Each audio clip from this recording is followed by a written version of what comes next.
Lena's bare feet left tiny wet prints across the marble floor of the Hale Industries skyscraper in downtown Atlanta, Georgia, as she pushed open the glass doors to the executive boardroom. The room fell silent. Suits turned, pens dropped, and at the head of the long polished table sat Victor Hale, the billionaire everyone feared. But the little girl didn't flinch. She lifted her chin, clutched a wrinkled hospital bill to her chest, and said with a trembling voice that cracked the air like thunder, "Sir, please, I need a job. My mommy is dying and nobody else will help me." Her voice echoed through the room, cutting through the billionaire's cold stare, a stare she didn't know was already tied to her life in ways she could never imagine. Hello friends, welcome to the channel. Before we continue, please like, subscribe, and tell me where you're watching from. Now, let's get back to the story. Security didn't know what to do. Executives looked at one another, waiting for someone to react, but no one dared move. No one dared breathe wrong around Victor Hale. But Lena didn't seem to care about the power in the room or the billionaire staring at her with unreadable eyes. Her little fingers trembled as she held the bill tighter. She couldn't even reach the table, but she stretched her arm anyway, trying to hand it to him. "Please, sir. I can clean. I can sweep. I'll do anything. Just, please help my mommy." Her voice cracked again. The co-chairman of the company, a man who had fired people for sneezing during presentations, whispered under his breath, "Where is this kid's parent?" But Lena heard him. She swallowed hard and whispered, "She's in Grady Memorial Hospital.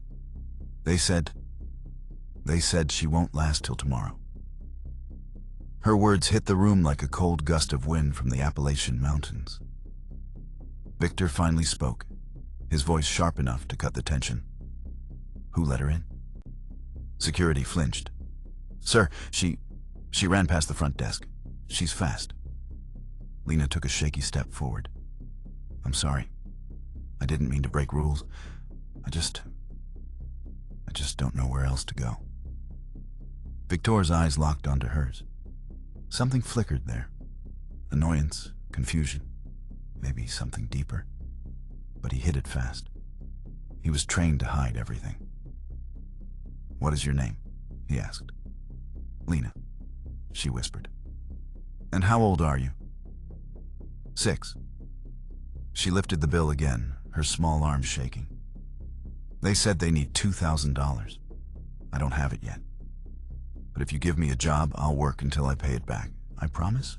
I won't complain. I'll work every day." Some executives looked away, uncomfortable. This wasn't part of their morning schedule. One woman at the table quietly dabbed a tear with her sleeve.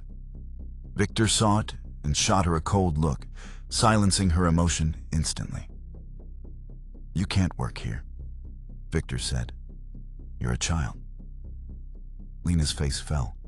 Her tiny chest rose and fell quickly as panic squeezed her lungs. But I asked everywhere. The grocery store said I'm too small. The motel said I'd slow them down. The pizza place told me to go away. They laughed at me." She bit her lip to keep it from shaking. "You're the only one left. They said rich people can fix anything." Victor felt something twist inside him. Something he didn't like. Something he didn't invite. An executive cleared his throat. "Shall we resume this meeting?" Lena spun toward him, eyes fierce. "Please don't make him send me away. You don't understand. My mommy can't breathe without the machine. They said they'll turn it off if I don't bring the money." Her small voice broke completely. "I can't lose her. She's all I have." Silence. Victor closed his eyes for a moment, the edges of an old memory stirring like dust in a forgotten drawer. A voice from decades ago. A woman laughing, a woman crying, a woman shouting his name through the chaos of a Chicago night. He blinked, forcing the memory down. He stood slowly. "Come here." Lena hesitated, then hurried to him. She reached up the bill again, like an offering. Victor didn't touch it. Instead, he knelt, his movements slow and stiff, as if he had forgotten how to lower himself to someone that small. "Where is your father?" he asked. She shook her head. "I don't have one." "Who told you to come find me?" "No one." She sniffed. I heard 2 men at the bus stop talking about you. They said, 'That Hale guy, he can fix a whole state with one phone call.' So I came. I didn't know you'd be scary looking." She swallowed loudly. "Sorry." A few executives choked on laughter, but Victor didn't. He stared at her. Really stared. And for the first time in a long time, he saw someone who wasn't afraid of him. Someone too desperate to fear anything. "Where do you live?" he asked. Her eyes dropped. "We used to live in a small apartment in Decatur. But when Mommy went to the hospital, the landlord said we couldn't stay. So I sleep there." She pointed vaguely. "In the old building near the train tracks, the one with the broken windows." Gasps filled the room. Victor straightened, jaw tightening. "And you walked here? Alone?" "Yes," she whispered. "Mommy said to be brave." He inhaled slowly, deeply. Something inside him burned. Maria, his assistant standing near the window, whispered, "Sir, let me take her out. We can call social services." Lena panicked. "No, please. They'll take me away from Mommy. Please, sir. Please. I don't want to go with strangers. I want to be with her when she wakes up." Victor stiffened. "When she wakes up?" he repeated quietly. "Yes," Lena said, eyes wide with innocent hope. "She will wake up, right?" Victor didn't answer. He couldn't. He turned toward Maria. "Cancel the meeting." "Sir?" I said cancel. It now! The executives scrambled to gather their files and exit. None complained, not because they understood the situation, but because no one challenged Victor Hale and kept their job. When the room emptied, Victor looked down at Lena once more. "Come," he said. "Where?" she whispered. "To see your mother." Her small hand slipped into his without hesitation, and Victor let it stay there. Victor didn't normally walk through his own building without a wall of assistants surrounding him. But this time, he moved quickly and silently, Lena's tiny hand gripping his like a lifeline. Employees stepped aside as he passed. Some stared. Some whispered.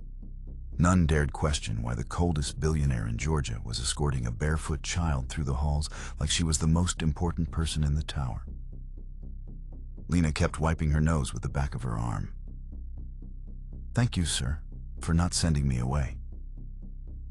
Victor didn't respond. He wasn't used to speaking when he didn't have answers. They reached the private elevator reserved only for him. As the doors slid open, Lena hesitated. Am I allowed to go in there?" she asked softly. Victor pressed the button and looked at her. "You are now." Her eyes widened like she had just been invited into a forbidden palace.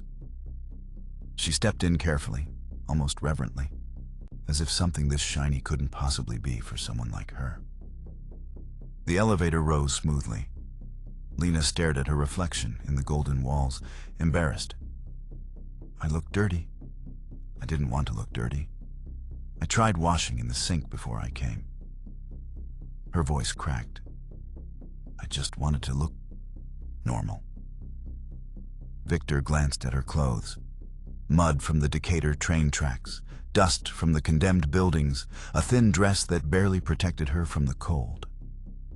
He had seen worse things in his childhood, but somehow this was hitting him differently. "We're not here to judge how you look," he said. She looked up at him. Then, why did everyone in that room stare like they saw a ghost? Victor didn't expect the question. They're not used to being interrupted. "Oh." She looked down. "I didn't mean to make anybody mad." "You didn't," he said quietly. Lena leaned against the elevator wall, exhausted. Do you think Mommy will be happy when she sees you? Victor flinched. Why would she be happy?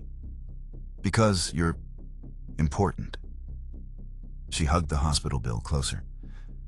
And Mommy said important people don't help little ones like me unless something special is happening. She thought for a moment. Do you think something special is happening? Victor stared at the numbers blinking on the elevator panel. I don't know. But deep inside, something whispered, yes. The elevator opened to the underground garage where Victor's private car waited, sleek, black, and cold like its owner. The driver, a serious-looking man named James, stepped forward. Sir, do you need... No questions, Victor cut in. Just drive to Grady Memorial. Fast. James nodded and opened the back door. Lena didn't climb in right away. She looked at her feet. Sir, am I allowed to sit in a car like this? I've never been in one. I only ride the MARTA buses.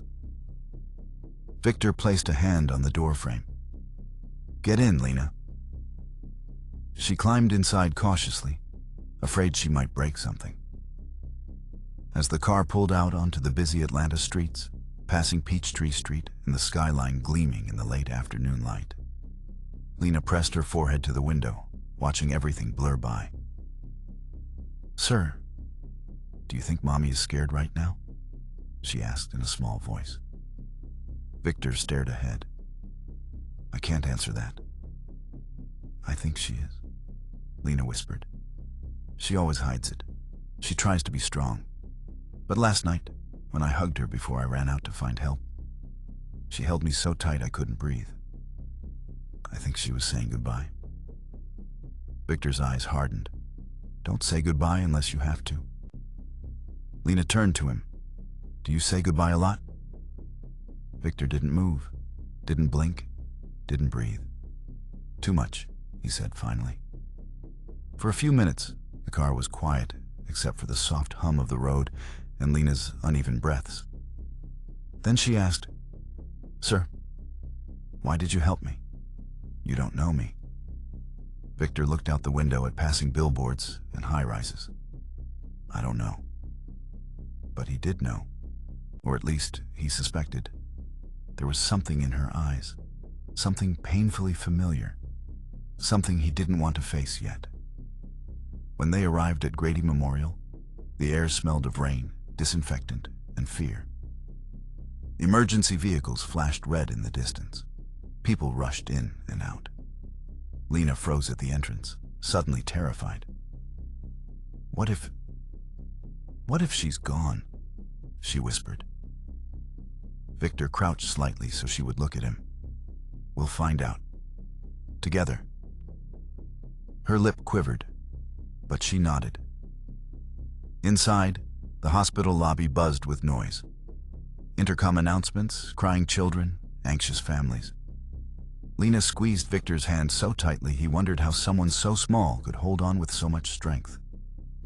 They approached the front desk. A nurse eyed them skeptically. Can I help you? Victor spoke before Lena could. We're here for a patient. Room? He glanced at Lena. 312, she whispered. The nurse typed quickly, then frowned. The patient is... Don't say it, Lena begged. Please don't say anything without me there. The nurse hesitated and sighed. Go ahead. As they walked down the hallway, Lena's breathing became frantic. Sir, what if she's asleep and doesn't wake up? What if she forgot I went to get help? What if she thinks I left her forever? Calm down, Lena, Victor said, though his own pulse was spiking. She's still here. But what if... Breathe, he said. They reached the door. Lena stopped, completely froze. Her hand shook as she reached for the handle. Can you... come with me? She whispered. Victor opened the door for her. Inside, machines beeped in rhythm. A thin woman lay on the bed, tubes in her nose, oxygen mask over her face. Her skin was pale, almost gray. Her breathing was shallow. Lena ran to her bedside. "Mommy, Mommy, I'm here, I came back." The woman's eyes fluttered weakly open. When she saw her daughter, she smiled faintly. "Lena, baby." Then her gaze drifted to Victor. For a moment she looked confused, then her eyes widened. Her weak fingers twitched. "You," she whispered, barely audible. "Victor?" Victor's heart stopped. Lena's head snapped toward him. "You know, Mommy." But no one could answer, because her mother's heart monitor suddenly screamed. The room exploded into chaos as the heart monitor wailed, its piercing alarm cutting through the walls. Nurses rushed in, pushing Lena aside gently but urgently. Lena screamed, grabbing onto the bed rail, refusing to let go. "Mommy, Mommy, wake up, please." Two nurses pulled her back. She fought like someone twice her size, kicking, clawing, sobbing. "Don't touch her. She's still here. She's still here." Victor stood frozen. For a moment, he wasn't in a hospital room anymore. He was 13 again, standing in a smoky hallway in Chicago, watching paramedics pull a woman he loved out of a burning apartment. The same helpless scream filled his ears. The same emptiness crushed his lungs. "Sir," a nurse shouted, "we need space." Victor blinked out of the memory and moved quickly, scooping Lena off the floor. She clawed at his jacket, crying uncontrollably. "Please don't let them take her. Please, Mommy, Mommy, please wake up."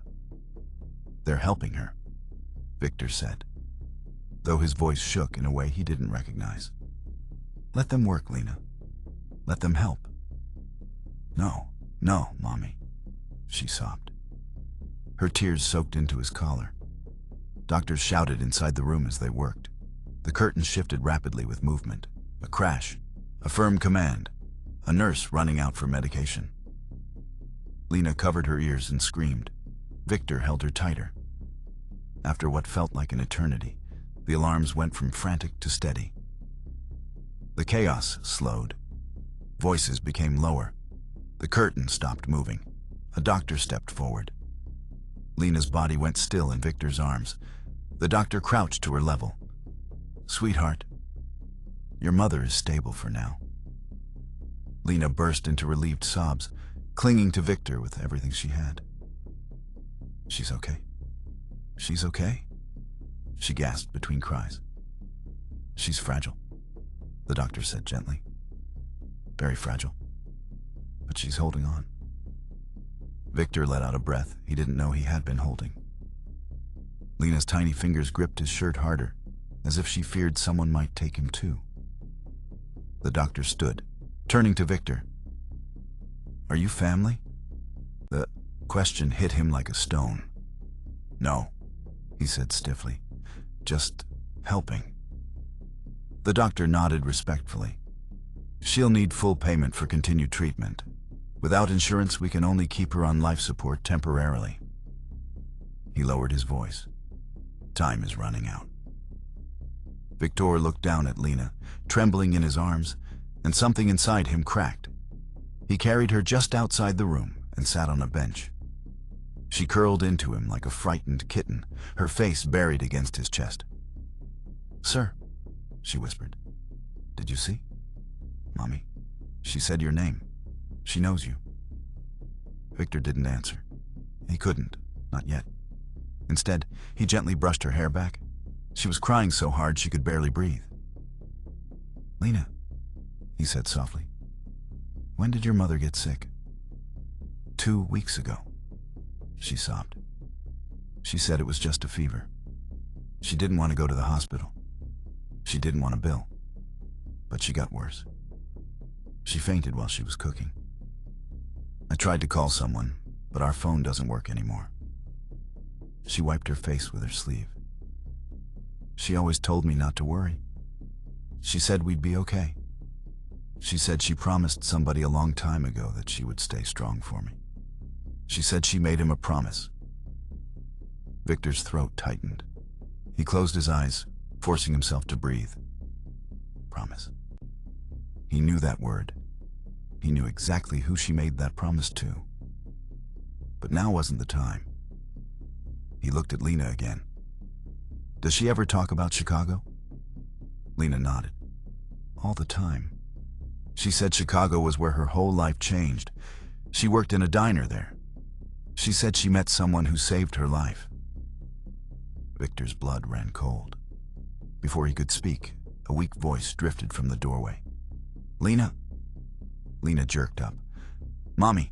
She ran to the bed. Her mother had been wheeled back into the room and set up again with fresh monitors. Her eyes were half open, weak but searching. Lena climbed into the bed carefully and hugged her mother's arm. I'm here, Mommy. I'm here. I found help. I found someone. He came with me. Her mother's gaze moved slowly across the room and landed on Victor. Her lips parted. Victor. He stepped closer, the air thick between them. You, she whispered. You grew up. Victor's face stayed unreadable, but his eyes held a storm. It was her. After more than 20 years, it was really her. The woman who once saved him from the darkest night of his youth. The woman whose voice pulled him through fear. The woman who made him promise he would never become like his father. A promise he had broken long ago. She reached out her trembling hand. He didn't move. Her fingers fell weakly. You're real, she murmured. Lena looked between them, confused. Mommy, how do you know him? Her mother closed her eyes, pained by the weight of memories. I'll tell you when I can breathe better. Victor swallowed tightly. Lena laid her head on her mother's chest. Mommy, he helped me. He didn't leave. He stayed with me. Her mother managed a frail smile. He always stayed, even when he didn't want to. Victor looked away, jaw tight. A nurse entered. She needs rest, the nurse warned softly. She shouldn't talk too much. Victor nodded, stepping back. But before he could fully turn, Lena tugged his sleeve. Sir. Thank you, she whispered. Nobody else listened. Nobody cared. But you did. Her trust hit him like a punch to the chest. Hard, unexpected, unbearable. He forced himself to step a little farther from the bed. I'll take care of the bill. Lena gasped. Really? Really? Her mother's eyes widened, filling with tears. Victor, you don't have to. I do, he said quickly, too quickly. It's necessary. Her mother looked at him long and sad, as if she saw something he didn't want anyone to see. You always were better than you believed, she whispered. Victor had no answer for that. He pulled out his phone, composed his voice, and said, Maria, prepare an immediate transfer to Grady Memorial. Then he turned to leave. He needed to clear his head. Too much was crashing into him at once. But before he reached the door, Lena called after him. Sir. He paused. Are you going to stay? She asked. He didn't plan to. He never stayed. But the look in her eyes, fear, hope, desperation, anchored him. He took a slow breath. I'm not going anywhere, he said. Lena's whole face lit with relief. If you're feeling her pain already, hit that like button. Let's see how many hearts she can reach today. Victor stepped back to her bedside, sitting in the chair beside her mother. The three of them remained there. Silent, fragile, connected by a past only one of them understood. Victor sat still in the stiff hospital chair, a place he never imagined himself occupying. Especially not beside a woman he tried so hard to forget, and a child who had marched into his life like a hurricane. Lena leaned her head against her mother's arm, relieved now that the alarms had stopped. Her mother, pale and trembling, watched Victor with eyes full of 1,000 unspoken memories. It was quiet. Too quiet. The soft beeping of the monitors was the only sound filling the room. Sir, Lena whispered suddenly, tugging on his sleeve. "Do you think Mommy will get better now that you're here?" Victor didn't know what to say. Her faith in him was terrifying, dangerous, heavy. "We're doing everything we can," he finally answered. Lena nodded slowly, accepting his words as truth, even though she barely understood them. She looked at her mother again. "Mommy, he's helping us. He said he won't leave." Her mother's eyes filled with tears. "Lena, sweet girl, you should never expect anyone to. Stay." Victoria's jaw clenched. The words sliced deeper than she knew. "I'm not leaving," he said firmly. Long silence followed, heavy with the weight of old wounds. Finally, Lena's small voice broke through it. "Sir, can I ask something?" "Go ahead." "Why are you helping us? You're very busy. You're very important. You don't know us. You don't have to help. So why do you care?" Victor looked toward the window, unable to bear her gaze. Outside, the lights of Atlanta were starting to glow as dusk settled in. Cars rushed down the freeway.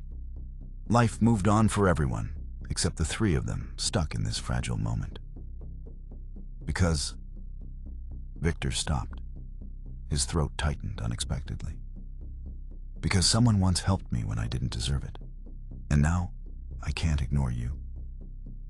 Lena considered his answer with innocent wisdom. "Did that person save you?" Victor swallowed. "Yes." Lena leaned closer. "Was it Mommy?" He didn't answer, but the silence told her enough. Her mother closed her eyes gently. She whispered, "Victor, I didn't think you'd ever come back." "I didn't," he said quietly. "You should have," she whispered.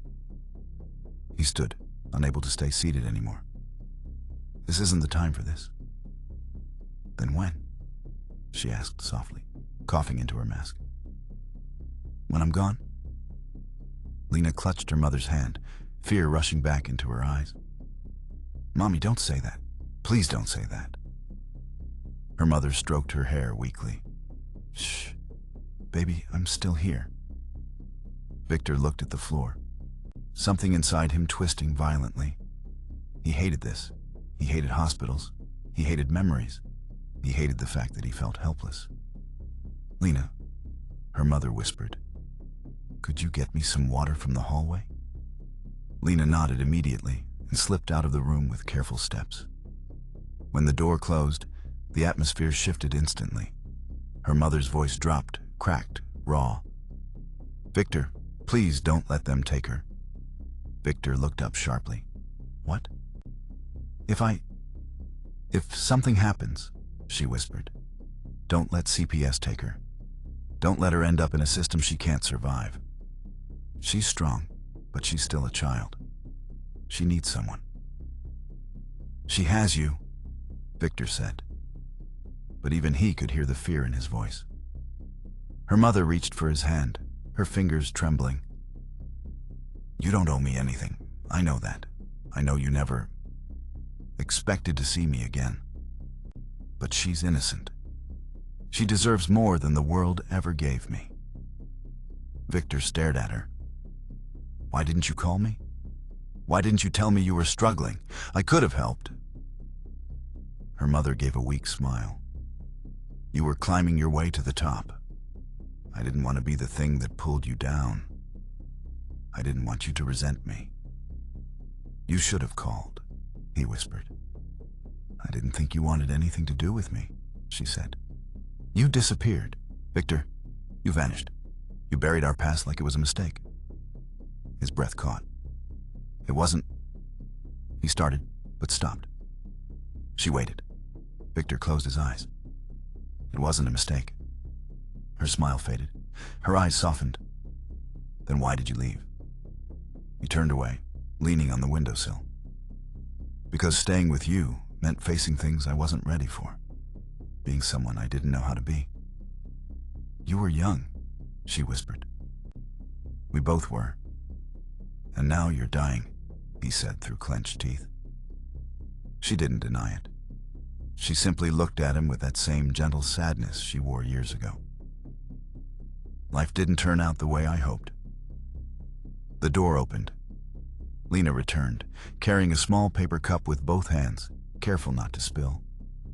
"Mommy, I brought it." Her mother wiped her eyes quickly and forced a smile. "Thank you, sweetheart." Lena held the cup to her mother's lips, helping her take a small sip.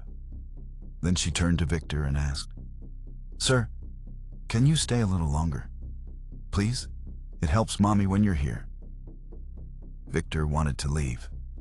This room, this woman, this child, they all awakened things inside him he fought to bury. Feelings he locked up for decades. But then Lena looked at him the way she had in his boardroom, like he was the only solid thing in her collapsing world. "All right," he murmured. "I'll stay." Lena smiled, relief washing over her. But even as they settled into a fragile peace, footsteps echoed from the hallway. A woman in a gray suit stepped inside, stern, polished, holding a clipboard. "Mr. Hale?" she asked, locking eyes with him. Victor tensed. "Yes?" She revealed her badge. "Georgia Department of Family and Child Services. My name is Miss Carter. We received a report that a minor has been sleeping in an abandoned building. I'm here to take custody of the child." Lena froze. Her mother gasped. Victor's eyes turned sharp as ice. "You're not taking her," he said. Miss Carter straightened. "Sir, unless you are family or a legal guardian." "I said," Victor repeated, stepping forward. "You're not taking her." Lena gripped her mother's hand, panic returning to her tiny face. "Mommy, no, please. I promised I'd stay with you. I promised." Her mother's breathing quickened. "Please, please don't take my baby." Ms. Carter sighed. "I'm sorry, but..." Victor's voice dropped to a tone that had made senators sweat. "Call your supervisor," he said. "Tell them Victor Hale is involved." Ms. Carter blinked, thrown off. I can make a call, but the law..." "She's not going anywhere," Victor said, his voice absolute. Lena burst into tears again, clinging to her mother. "Sir, don't let them take me. Please, please." Victor looked at her mother, at Lena, at the fear in the room. Something inside him broke. He turned to the social worker with a quiet, ruthless clarity. "I'm not letting her out of my sight," he said. "Not tonight. Not ever." Miss Carter stared at him and realized she had stepped into a battle she could not win. Miss Carter swallowed hard. She had clearly dealt with angry parents, desperate families, maybe even aggressive confrontations. But she had never dealt with Victor Hale. Not face to face. Not when his voice carried that tone. The tone that destroyed careers. The tone that closed deals that shook entire industries. "Mr. Hale," she tried again, "I understand your concern, but I cannot legally leave the child here unless..." "Unless what?" Victor asked quietly. She hesitated. "Unless she is in the custody of a qualified guardian." Lena clutched his sleeve so tightly her knuckles went white. "Sir, please," she whispered, shaking. "Don't let them take me. I promised Mommy I wouldn't leave her. I promised..." Victor placed his hand over hers. "No one is taking you anywhere." Her mother's eyes glistened with tears. Every breath looked like a battle. Miss Carter straightened her clipboard. "Mr. Hale, I don't want trouble, but I have rules, regulations, procedures. A minor cannot be left unsupervised in a deteriorating medical situation, especially not while living in unsafe housing conditions." Victor didn't blink. "She is not unsupervised. But you are not her father or legal guardian," Miss Carter pressed. "And unless you can prove that you are..." "She's with me," Victor said. Miss Carter raised an eyebrow. "And who exactly are you to her?" Before he could answer, Lena's mother's voice rasped weakly. He's family." Victor turned sharply toward her. "Don't!" but she didn't let him speak. Her hand reached out shakily, finding Lena's back. He's someone I trust. He has every right to be here. Miss Carter exhaled through her nose, frustrated but softening. Ma'am, with all due respect, verbal statements are not enough. I need documentation. Lena's mother closed her eyes. I don't have any. Lena whimpered, burying her face in her mother's gown. Mommy, please don't let them take me. I can't go. I can't. Victor stepped forward slowly. Miss Carter, he said, his voice steady as steel. If I assume legal guardianship temporarily, can you back away and allow this child to remain with her mother tonight? The woman blinked at him, stunned. Sir, that is a major decision. You can't just... I'm not asking. Victor cut in. I'm telling you the solution. She stared at him. Really stared. Then finally she sighed in defeat. Yes, she admitted. If you file temporary guardianship paperwork, the child can stay under your supervision. But I still need approval. Then get it, Victor said. Now. She nodded, stepping out into the hallway to make the call. As soon as the door clicked shut, Lena turned to Victor, eyes glimmering, with terrified hope. Sir, are you going to be my guardian? He didn't expect the question. He didn't prepare for it. And he certainly wasn't ready for the warmth that filled her voice when she asked. I'm taking responsibility, he said slowly. So you're safe, that's all. She nodded, tears streaking down her cheeks. Thank you. Victor looked at her mother, who was watching him with the saddest, most grateful eyes he'd ever seen. You don't have to do this, she whispered. I do, he replied. She inhaled weakly. It was never your job to save me. It wasn't about you, he said, then stopped himself, tightening his jaw. She understood anyway. It's about her, she whispered. Victor didn't deny it. Lena laid her head gently on her mother's shoulder. Mommy, he's helping us. Everything's going to be okay. Her mother stared at the ceiling, blinking back tears. I hope so, baby. Moments later, Ms. Carter returned, looking overwhelmed. Mr. Hale, I spoke to my supervisor. Given your status and your willingness to take responsibility, we can proceed, temporarily. Lena grabbed Victor's hand instantly. But, Ms. Carter continued, documents must be signed tonight. A home check will follow, and if anything appears unsafe, nothing will be unsafe, Victor assured her. She nodded slowly, then approached Lena. Kneeling, she softened her voice. Sweetheart, I'm not here to hurt you. I just want you to be safe. Lena wiped her eyes. I'm safe with him. Miss Carter stood. Very well. I'll get the forms. When she left again, Victor turned to Lena's mother. You knew this would happen, he said quietly. She exhaled shakily. I've been afraid every day. You should have called me. She gave a sad smile. After all these years, after everything, you left Chicago without a word, Victor. I didn't know what I meant to you anymore. His jaw tensed. You meant something. Then why did you go? He looked at her, really looked, and for a moment, the guilt in his chest became unbearable. I was young, he admitted, and angry, and scared of needing anyone. Her tears slipped down her temples. I waited, for a long time. I hoped you'd come back, even just once. But I didn't. You didn't. The truth lay between them like broken glass. Lena watched them quietly, not fully understanding, but feeling the heaviness in the air. Mommy, she whispered, touching her mother's cheek. Was he a good person to you? Her mother looked at Victor with a long, trembling breath. He was the best person I knew, even when he didn't believe it. Victor felt something splinter inside him. A nurse entered briefly to adjust machines and check vitals. Her mother's heart rate was low, dangerously low, her breathing shallower. "Her condition is worsening," the nurse whispered to Victor privately. "Prepare yourself." Victor gripped the foot of the bed. Hard. Lena climbed carefully onto the mattress, laying next to her mother's fragile frame. "Mommy," she whispered, "don't leave me."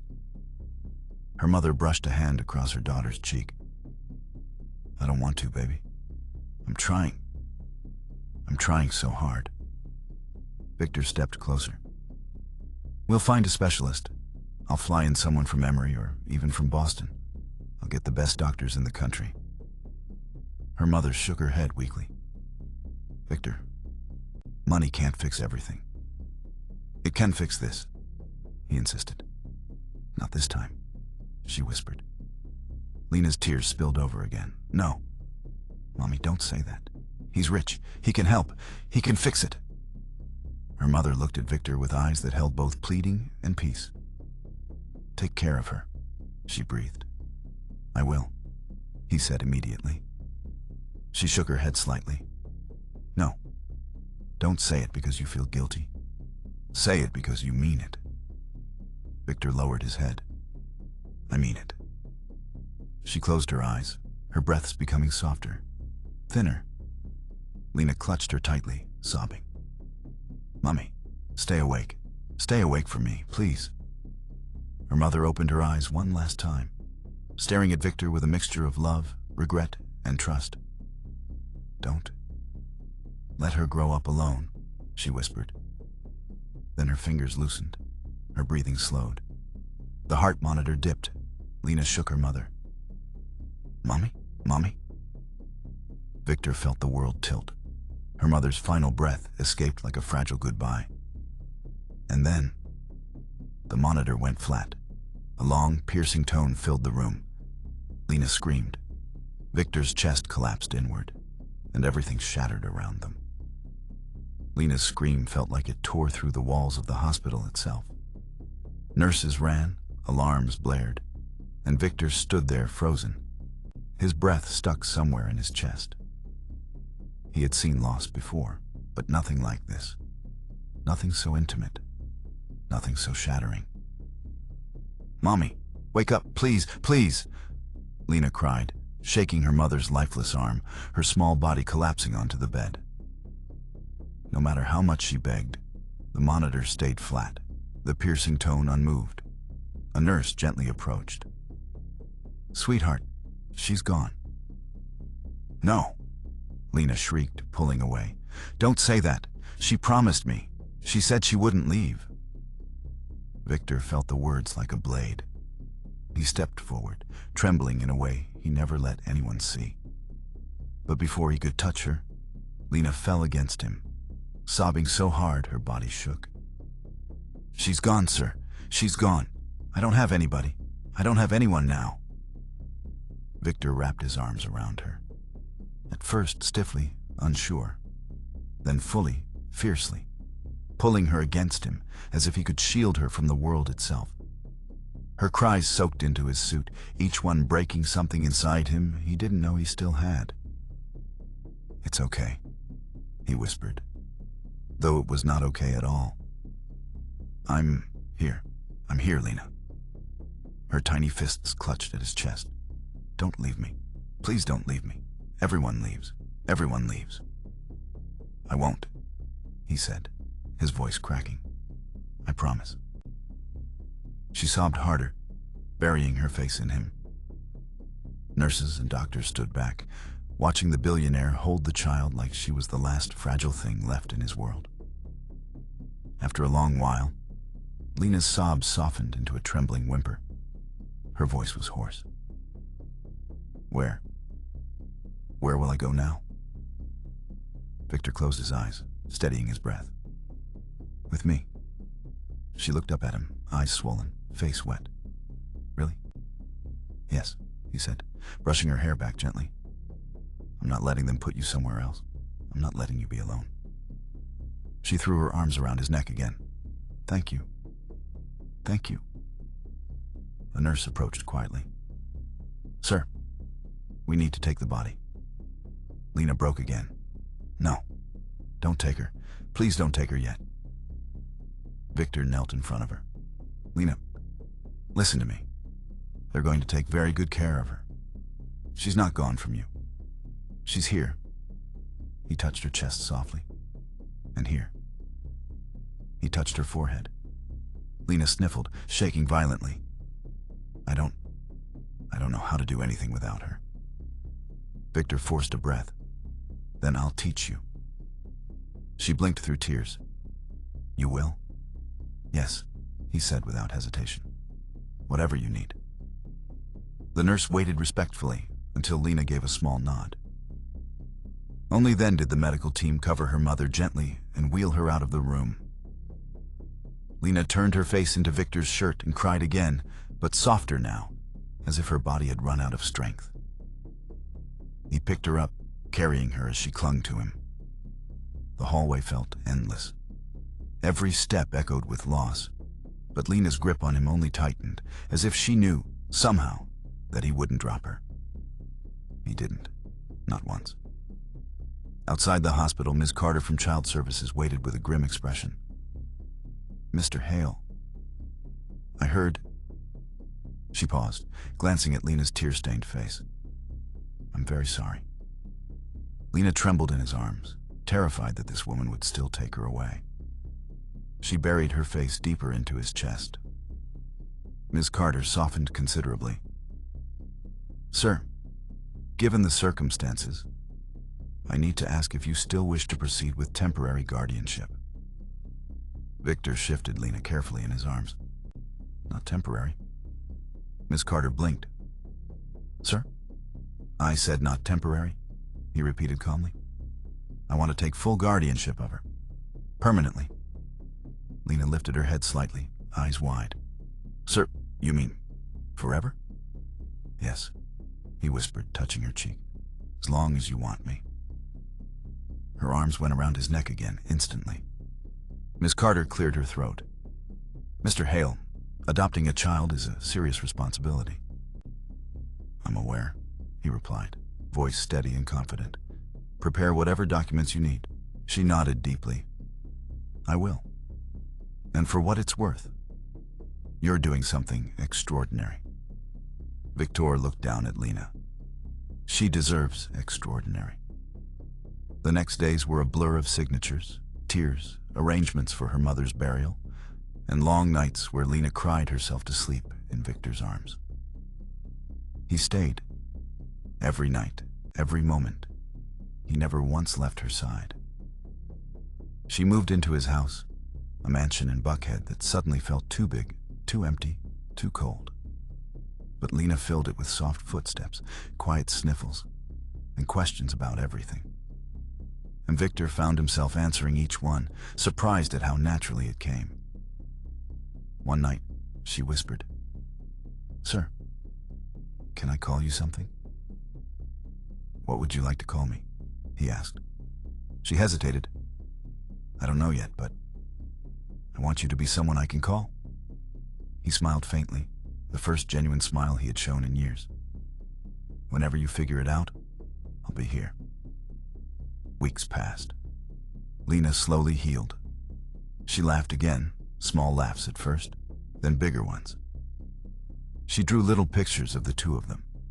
She asked about Chicago. She asked about her mother's past. She asked about the promise her mother once made. And Victor finally told her everything. About how her mother saved him when he was a kid, with no direction. About how she kept him alive. About how she pushed him to become better. About why he left, and why he never forgot her. About how Lena's eyes reminded him of the same strength that saved him decades ago. Lena listened, wiping her tears. Mommy was right, she said. She said someone in her past had a good heart, even if he didn't know it. Victor's throat tightened. She was the good one, Lena. She always was. Lena leaned her head on his arm. Then, maybe both of you were. She paused, then looked up. Sir, I think I know what I want to call you. He waited. Dad, she whispered. Victor's breath caught. For the first time in decades, tears filled his eyes. "Then that's who I'll be," he said, his voice breaking. "I'm your dad now, and I'm not letting you go." Lena hugged him tightly, tears soaking into his shirt. But they weren't painful tears this time. They were healing ones. Months later, Lena and Victor stood together at a ribbon-cutting ceremony in downtown Atlanta. The sign behind them read, "The Grace Foundation for Single Mothers, founded in honor of Lena's mom." Cameras flashed. People cheered. Victor placed a hand proudly on Lena's shoulder. "This is for her," he said softly. Lena smiled up at him. "And for all the kids like me who just need someone to listen." The crowd erupted in applause. Victor looked at Lena, strong, brave, radiant, and felt something he hadn't felt in years. Purpose, family, a second chance. And as the sun set behind them, he whispered, "Your mother would be proud of you." Lena squeezed his hand. "She'd be proud of you, too, Dad." Victor smiled, not the cold corporate smile people feared, but a real one, warm, alive.